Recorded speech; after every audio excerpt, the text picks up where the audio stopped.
the presence of my Father, all the host of heaven gather, worshiping, bowing down before Him.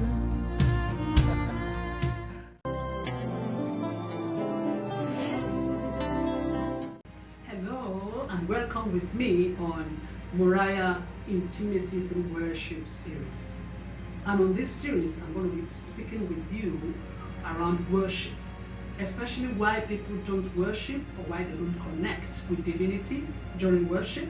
The whole idea is to get people more readily to move from the altar into the inner court under grace.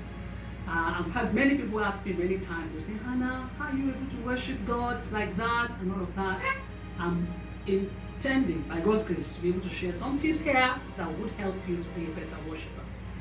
In fact, there are people who deliberately get to church after praise and worship. You'll be shocked. They will miss praise and worship. They will come for the word, testimony, and other things, but praise and worship doesn't really mean so much to them. So you'll find many of these people and many others struggle in the place of worship. They can't even worship alone. Many people can't worship alone. They can pray alone, but worship, they just can't do it alone. And question is, why don't many people have these deep encounters in the place of worship? Why don't they ever hit that heavenly note? Why don't they ever, strike that divine chord in the place of worship? Why is it that their network will always go bad when it comes to worship, so to speak? I just want to give a few points here. They are inexhaustive, but there are reasons why people don't worship. Number one, maybe you belong to one of those who don't know the power of true worship. You wonder why worship. As we continue in this series, I'm going to expatiate on some of these points one after the other. Maybe you are the type that don't know why, the reason for true worship. You wonder why worship. Number two, maybe you are very grateful that God redeemed your soul, your sins are washed away, but you still grapple with the guilt, and shame of your past life. And on the basis of that, you think God can't actually accept your worship. Maybe you're that person. Number three, maybe you often get distracted during worship, and that's very common. You are unable to concentrate in the place of worship.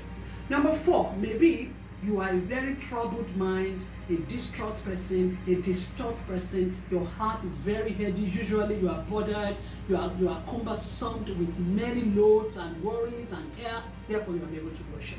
Number five, maybe you think you don't know how to sing. You think my voice.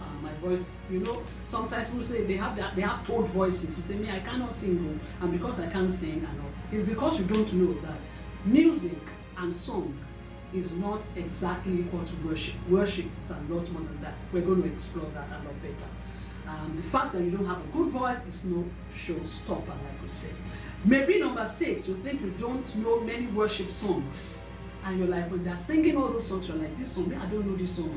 And you just beat in your mouth or chop your mouth, like we say. And you say, because I don't know songs, I don't like to worship. Probably number seven, you think praise and worship is for choir members. It's their job, it's their role. Let them do it. For me, no. Number eight, maybe you think, of course, worship, ideal genuine worship requires a lot of time. Maybe you tell yourself, I don't have the time. I'd rather just use the time to pray. I just have this short time. I'd rather just pray. Probably that's why you have not developed your worship in life. Okay? Number nine, maybe you are a very quiet person. You are an introvert or a very naturally quiet person. And you say, God created me that way. Therefore, you can't see yourself being that expressive in the place of worship. No. Not externally. Even internally, you struggle to do it. Maybe that's your challenge. Number 10, maybe you like to praise and worship God in a quiet location. You like when it's serene, when there's no noise, that quiet, you're a quiet person and you're unable to get that kind of a location. Therefore, it's been difficult for you to worship. And you think God understands. Hey, God loves your worship, God wants your worship. That can be a challenge. Number 11, we're going to 12 points. Probably you like to dance. Like people that like to really praise and dance and do all of that a lot, rather than, worship, get deeper, get a bit serene, call God by names and get expressive. Yours is just gone. Let's dance. Like we say in this part of the world, in the western part of Africa, Nigeria, where we say let's baraje, let's dance here, let's just give it, let's do the digging. And your own, after all the digging done, you don't take it deeper and further. God likes and loves dances, by the way, but worship is a lot more than dancing. And finally, on this note today, Maybe you are very, very expressive, and you are like some of us who sometimes actually often shed tears during deep, intimate worship, and you feel very embarrassed. And then you tell yourself, you say, outside I can't worship, because anytime I get into deep worship, I weep, I sob, I tear, and I don't want to feel embarrassed. Everybody will be looking at me. No, never. So when you go out, especially if in a public place, even when you're supposed to get deep in worship, you put a mask. Just cut it off, because you don't want your tears to be seen. Hello? Yes. So these are some of the points. It's inexhaustive, but these are some of the reasons you don't worship. Probably, as I spoke today, you've been able to pick 1 or 2 or 3 reasons why you haven't gotten deep in worship.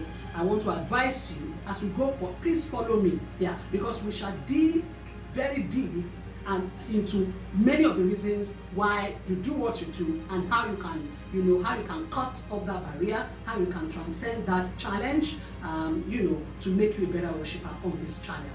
And our singular objective is to awaken and to inflame the worshiper in you. Hello, there is a strong worshiper in you. You were created, a worship instrument is right there inside of you, and my job and our task is to pull you out of it. And I'm sure you'll be so glad you followed us, because I believe you, I believe God with you, that in 3 months, 6 months, following us and doing some of the things we do, by God's grace, your channels would have been fully opened.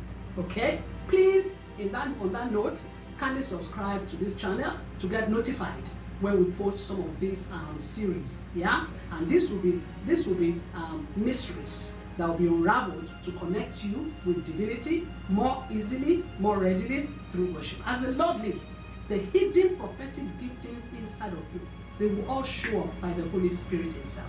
He will turn you open, your ears, your eyes will burst open, your channels, the channels of your spirit will be very open as we continue in this journey of intimate worship, getting intimate with God through worship. And finally, I want to invite you, wherever you may be on planet, to join us every Saturday online. It's worship without boundaries, without barriers, from your bedroom, from wherever you are. You just connect, and then we just follow that journey with the Holy Spirit to worship. Thank you for your time with me today, and please look forward to this. Many more, we're going to unravel many more mysteries as we journey together. Thank you once again, and God bless you. Bye-bye.